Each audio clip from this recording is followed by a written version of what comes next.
Marvel Press Pull is a compact series of episodic shorts that highlight the various reporters, journalists, photographers, and other in-world storytellers of the Marvel Universe. The more I talked about these characters, the more I realized not just their importance to the Marvel landscape, but just how many of them there are, and that I could do multiple themed seasons with this series. And so I have. The first of which covers the most important and relevant to this channel's coverage of the superhuman Civil War. I hope you enjoy.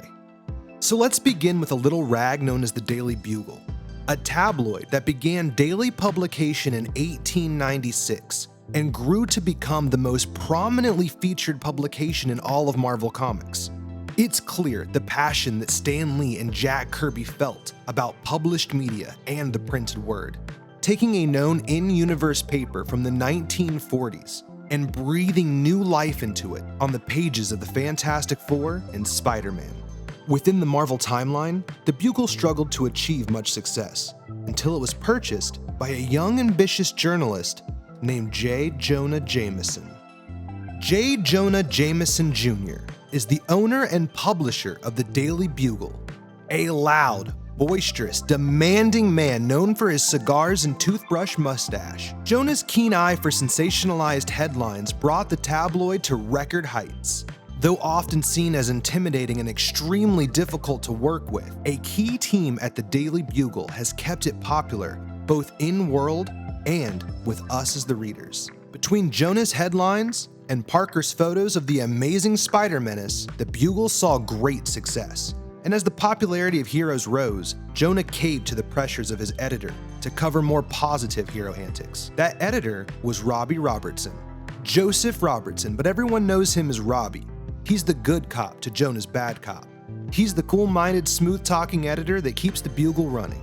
Robbie got his start as a reporter and worked his way up.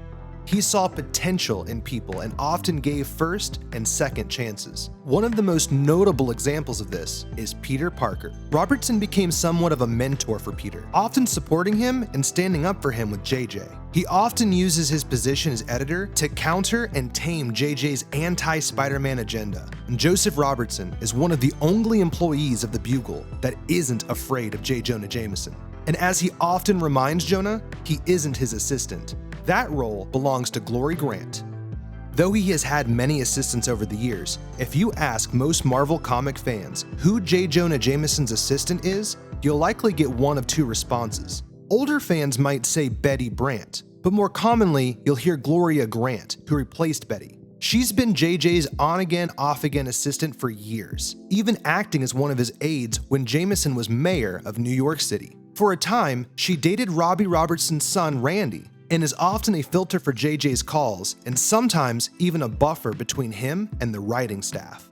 One reporter who mirrored JJ's distaste for superheroes was Catherine Farrell. She was annoyed with the spotlight and constant media coverage of superheroes, and wanted a chance to break out into the crime department to cover what she called real heroes, cops, fighter fighters, and the like. She was given her shot in Deadline, a short-run crime series where Kat investigated a man known as the Judge. After Deadline, Kat worked on another Bugle magazine called The Pulse during the events of Nick Fury's Secret War. It was then that she worked with famed Daily Bugle reporter Ben Urich. Ben Urich is a Pulitzer Prize-winning writer, probably the most known and respected writer the Bugle has in their pool. Urich gained notoriety during his time covering the Daredevil, and later uncovering and outing Norman Osborn as the Green Goblin. He aided Kat Farrell with her investigations with the Judge, and later recruited her and Jessica Jones to solve the murder of Terry Kidder, one of their own. Urich wrote several stories for the Pulse magazine, including one about D-Man Dennis Dunphy skinning off the jewel heist that he stopped.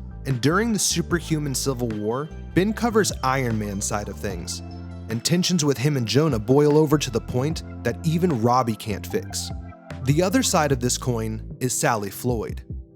Sally began her career writing the Mutant Diaries, a small column in the Bugle's opposition, a paper called The Alternative. After the events of M-Day and most mutants losing their powers, Floyd changed her column name to The X-Mutant Diaries.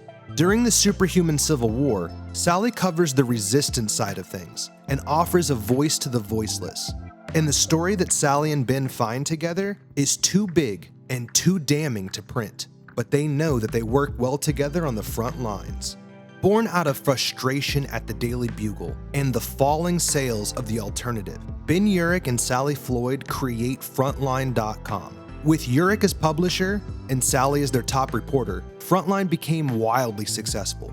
A mysterious benefactor, J. Jonah Jameson, bought the old alternative building and turned Frontline into a multimedia publication, even scalping the talent of the aging and poorly managed Bugle after JJ's departure. Eventually, though, Frontline fell on hard enough times to be bought by that same benefactor and rebranded back into the then defunct Daily Bugle.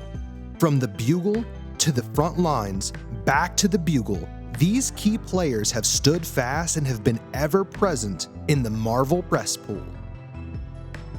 If you've enjoyed this series, toss this video a like and subscribe to stay tuned for more. Your support really helps small channels like this one. Until next time.